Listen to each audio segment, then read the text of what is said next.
Welcome back to all of you. In this video, you will be learning the one of most important topic of your political science. So our today's topic is what are the demerits of democracy. So let's start this video. Actually कुछ लोग कहते हैं हमारे पास में कि democracy में कुछ faults हैं, मीन्स कुछ कमियां हैं. So let's understand this topic with few points. The first point is in a democracy, the leaders go on changing with every new election, so all the changes lead to instability. Means democracy leads the political instability. मतलब leaders जो है ना वो change होते रहते हैं, parties change होती रहती है, जिसकी वजह से लोगों को adjust करने में कई बार problem आती है. तो वो कहते हैं कि इस democracy में completely chaos है, या फिर वो कहते हैं कि government जो है ना वो unstable है.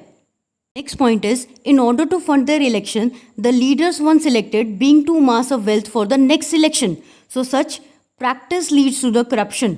Means democracy में corruption की possibilities बहुत ज़्यादा है. लोग कहते हैं democracy में political corruption होता है, जिसमें कि कई parties जो होती है ना वो सिर्फ जीतने के लिए लड़ती हैं, to win करने के लिए election को लड़ती हैं, जिसकी वजह से काफ़ी corruption या फिर scams होते हैं.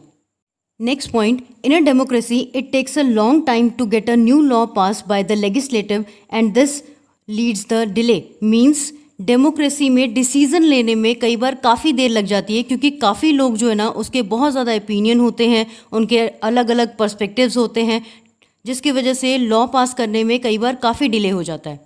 Next point, in a democracy, sometimes the rule of majority, which means the rule of ignorant people, means democracy में जो elected leaders होते हैं, sometimes even they don't know the best interest of the common people. Means जनता के बारे में कई बार government को पता ही नहीं होता है कि जनता का बेसिक डिमांड क्या है. Next is, there is no scope for the molarity in democracy. No scope for molarity in democracy means, जैसे आपने देखा होगा टीवी में कई बार बड़े बड़े लीडर्स जो है ना वो एक दूसरे के खिलाफ जो है ना बहुत बड़े बड़े आरोप लगा देते हैं, कई बार हेट स्पीचेस देते हैं वो अपने अपोजिट पार्टीज़ के खिलाफ. इवन दो इलेक्शन के टाइम पे वो हम लोगों से मतलब पब्लिक से फॉल्स प्रोमिसेस भी करते हैं. नेक्स्ट पॉइंट इज, कुछ लोग कहते हैं there is a lack of discipline in democracy, hence the government should be run by the army. Means government should be run by the army, क्योंकि army जो होती है वो फुल ऑफ डिसिप्लिन होती है, मोर ओवर वो corruption free भी होती है, तो बेटर डेमोक्रेसी को आर्मी के हवाले कर देना चाहिए, कुछ लोग ये कहते हैं. तो स्टूडेंट, ये कुछ डिबेटिंग इश्यूज थे डिमेरिट्स ऑफ डेमोक्रेसी के. Please watch the next part of this topic also, which is what are the arguments against the democracy for the better understanding of this topic also.